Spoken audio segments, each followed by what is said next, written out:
Olá, nono ano, tudo bom? Bom, a gente está no livro 2, unidade 3, Ásia 1, página 206. Página 207, a gente vai falar da regionalização da Ásia. Mas antes de falar da regionalização da Ásia, é importante saber que o continente asiático é o continente em maior extensão territorial do planeta. Primeiro é o continente asiático, segundo é a América. O continente asiático, tá? Ele se regionaliza de várias maneiras, tá? Primeira, norte da Ásia ou Ásia setentrional, sul da Ásia ou Ásia meridional. Mas como está no livro, tá?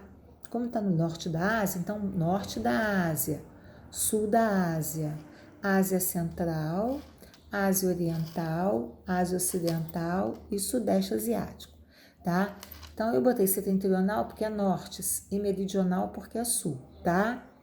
Oriental é leste, ocidental é oeste, tá? Então, ele se divide em norte da Ásia, sul da Ásia, Ásia Central, Ásia Oriental, Ásia Ocidental e Sudeste Asiático. Vamos marcar todo esse parágrafo, não precisa decorar nomes dos países, mas eu quero que vocês se localizem aonde se encontra a Ásia do Norte, o Sul da Ásia, a Ásia Central, a Ásia Oriental, a Ásia Ocidental e Sudeste Asiático. Vamos agora para a página 208, pelos aspectos, né, gente, naturais, físicos da Ásia. Então, a Ásia, ele tem planaltos, planícies e depressões absolutas. O que são planaltos? São elevações, né, de montanhas, né? Planície é plano e depressão absoluta é acima, né, da planície. E a depressão absoluta, ela significa que ela está abaixo do nível do mar. A depressão relativa, acima do nível do mar, e absoluta, abaixo do nível do mar. No continente asiático, nós temos as depressões absolutas, que são abaixo do nível do mar. Para entender esse mapa, a gente está vendo aqui, ó, a legenda que está mostrando a altitude.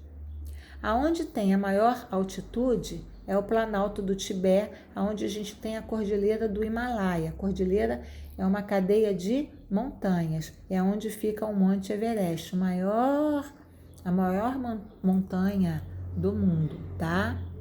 Nós temos também, né, aqui no Planalto de Anatólia, uma península também chamada Península Anatólia, a Península Arábica e a Península de Deccan. Tá? O que é península? É a água cercada por 3 lados, tá? Ok? E tenho aqui na frente, tá bom? Então, qual é o relevo que se destaca na Ásia?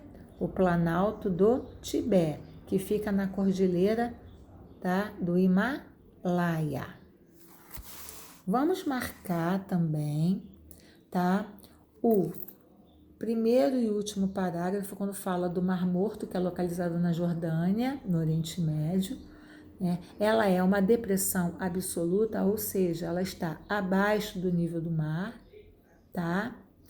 E o Mar Cáspio também, o Mar Cáspio, tá? Também é uma depressão absoluta, tá? Fica abaixo do nível do mar.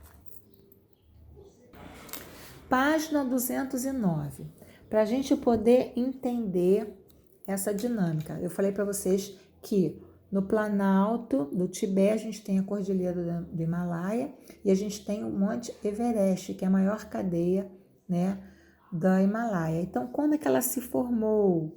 Há cerca de 45 a 50 milhões de anos, através dos choques do quê?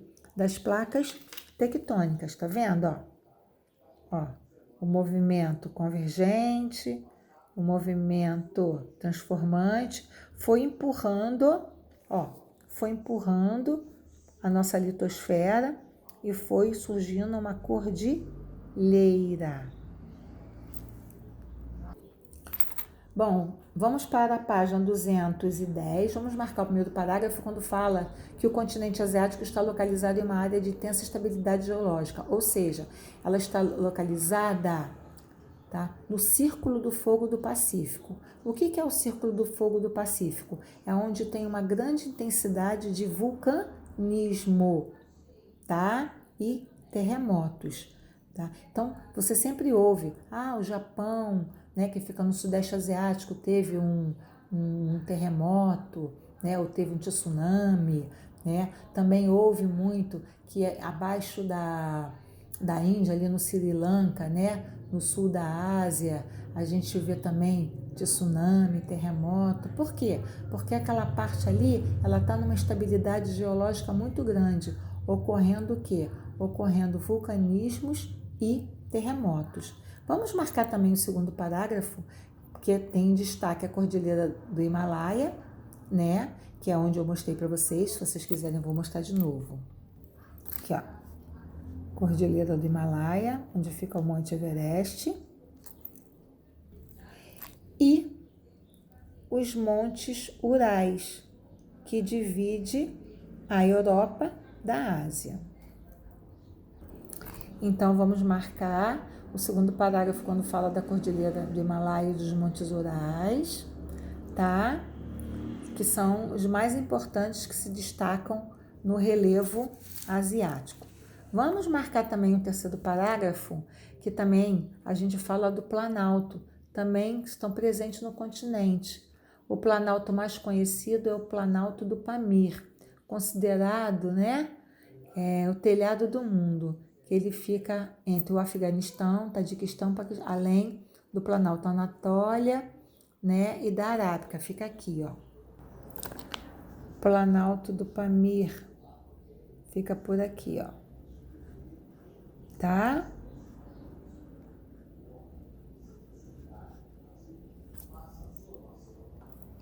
Página 211, a gente vai falar dos recursos minerais encontrados na Ásia, tá? Bom, a Ásia é um continente em que ela tem grandes tipos de recursos minerais. Por exemplo, no Oriente Médio, né, ela tem grandes jazidas petrolíferas, tá? Também possui minerais não metálicos, que é o carvão mineral, né, o petróleo, a água, a areia, e os metálicos, né, que é o minério de ferro, cobre, ouro, prata. Vamos marcar esses 2 pontos. Vamos marcar também, primeiro, né, sobre o petróleo, né, o petróleo, um dos mais importantes, é o que origina, né? No caso, o petróleo está no Oriente Médio, que é a Ásia Ocidental.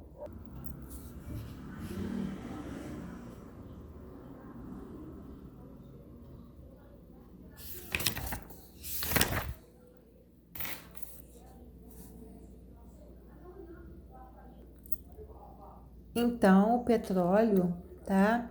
É uma das reservas mais importantes que a gente tem no Oriente Médio. Além do petróleo, nós também vamos marcar o último parágrafo, nós também temos o gás natural, tá? Que um dos principais países produtores da Ásia é o Turmequistão, tá? O Uzbequistão e da Rússia, tá? A produção de gás no continente asiático. Então, aqui está mostrando, ó, o gasoduto e o oleoduto, tá? Em vermelho é o oleoduto, em verde é o gasoduto.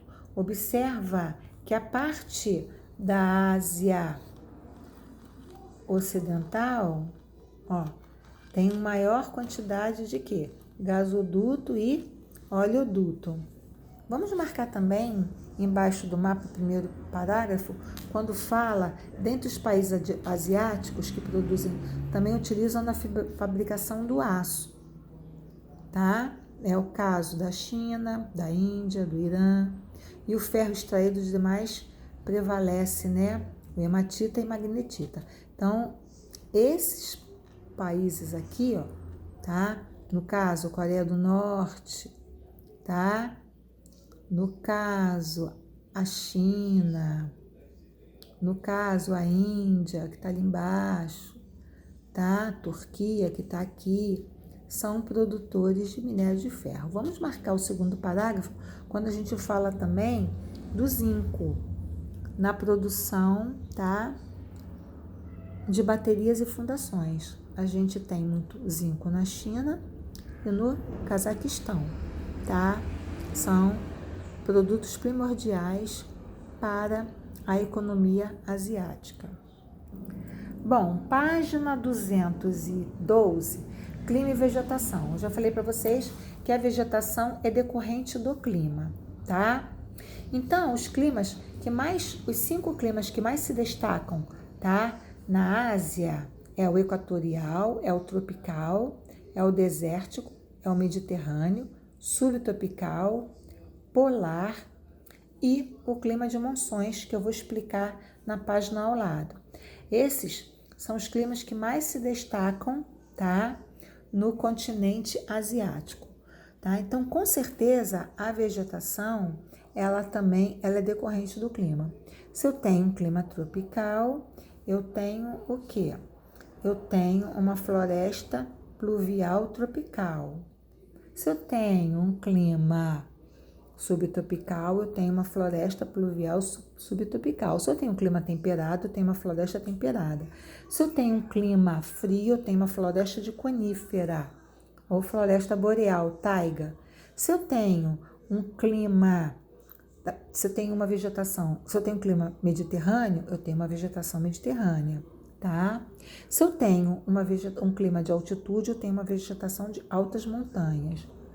Se eu tenho um clima desértico, eu tenho estepes e pradarias, tá? Se eu tenho um clima polar, eu tenho tundra.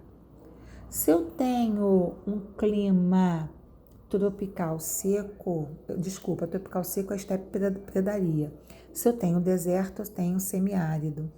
Também tenho deserto. E o deserto gelado, né, que é do clima polar, tá? Então, a vegetação, ela é decorrente do clima. Página 213, a gente vai falar das monções. Então, a Ásia, ela tem 2 monções, a monção de inverno e a monção de verão. Na monção de inverno, tá? O vento do continente sopra para o oceano. Isso faz com que o clima, ele fique totalmente o quê? Seco, tá? Por quê? Porque não chove, não tem precipitação. Mas no verão, o oceano vai direto para o continente. E isso acontece o quê? Chuvas torrenciais. Então, naquela época em que tem aquela chuva torrencial, geralmente que inunda tudo, nós estamos na monção de verão. Repetindo, na monção de inverno, o vento do continente sopra para o oceano, fazendo com que o clima seja o quê? Seco, tá? Que não causa precipitação. No verão, tá? O vento do mar vai para o continente, fazendo com que ocorra o quê? Chuvas em abundantes, tá? Com bastante umidade e chuva. Vamos marcar o primeiro parágrafo quando fala do clima equatorial, tá? Clima equatorial, a gente tem florestas pluviais, tá? Tropical. Vamos marcar também todo esse parágrafo, né? Que está falando sobre as monções. Eu já expliquei para vocês o que é monções.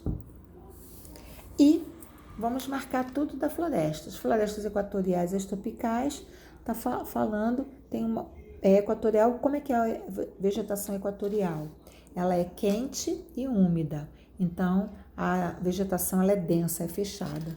Já na vegetação desértica, né? No clima desértico, a vegetação é desértica. Então a gente tem plantas xerófilas. O que são plantas xerófilas? São plantas adaptadas à falta de água.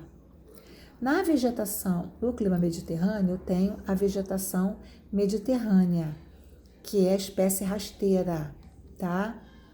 No clima subtropical, eu tenho a floresta subtropical, que predomina uma biodiversidade, né, de vegetação. No clima frio de montanha, eu tenho altas vegetações de montanhas, chegando até a ter musgos e líquens, que é uma vegetação adaptada a quem? A tundra. No clima temperado, tá? Está presente na Coreia do Sul, né? Clima temperado, a vegetação também é temperada. No clima frio, a vegetação também, né, é a conífera, como eu falei para vocês, né? A taiga é característica do clima frio. Taiga é a floresta boreal, né? A floresta de conífera. No clima polar, né, é a tundra, tá? A tundra aparece, tá? No polar. E também a gente tem a pradaria e os estepes, tá? Que são predomínio na Ásia Central. Aqui, ó, na Ásia Central. Estepes e pradaria. O estepe e pradaria. E a hidrografia, né? A hidrografia também é muito importante. Nós temos o Rio Amarelo, que fica na China. É Rio Amarelo por causa da sua água barrenta. Esse Rio Amarelo, tá? É devido, tá, ao rio por conta da cor decorrente aos sedimentos. E o Rio Azul, ele é utilizado para a navegação e a produção de energia, principalmente a usina, né, hidrelétrica Três Gargantas, na China, tá? Página 215, já o rio Ganges e o Brahmaputra, né, fica na Índia. O Ganges é um rio sagrado para os hindus. A pessoa morreu, né? Vou jogar o corpo no Ganges porque ele vai retornar para mim. Ah, meu animalzinho que eu gosto morreu, vou jogar o corpo do meu animalzinho no Ganges que o Deus Brahma vai trazer para mim de volta. Ah, eu tô com uma dor de barriga, vou beber água do Ganges porque eu vou ficar curada, tá? O Brahmaputra também é considerado, né, um rio, mas de via de transporte, tá? Não é tão sagrado, tá bom? Já o Mekong, ele já fica entre China, Mianmar, Tailândia, Laos, Camboja, Vietnã. É um rio, tá? De nascentes, tá? E o Indo, que é o rio importante, né, para o Paquistão, né, que ele deságua no Mar Arábico. Esses rios que eu falei são rios bem importantes na hidrografia. Mas o que eu mais vou pedir é o Rio Amarelo, o Rio Azul e o Rio Ganges, ok? Bom, para casa, página 215, página 216, página 217 e página 218. Beijo, meus amores.